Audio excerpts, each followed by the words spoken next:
ma arvan, et selle kampaania peamine sõnum seisneb selles, et suure asja puhul ei ole väikseid tegureid.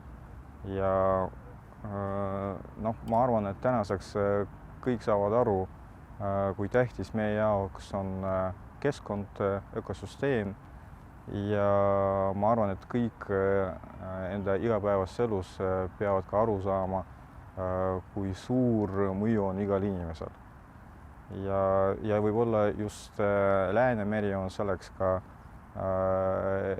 heaks näideks, aga kahjuks negatiivses plaanis.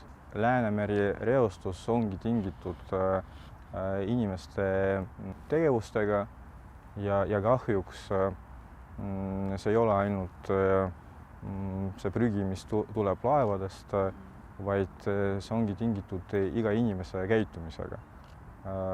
Sest suurem osa prahist tulebki just maismaalt ja see tähendab isegi üks suitsukoni toob väga palju kahju. Ja see kampaania annabki selle sõnumi inimestele, et igast Tallinna elanikest sõltub meie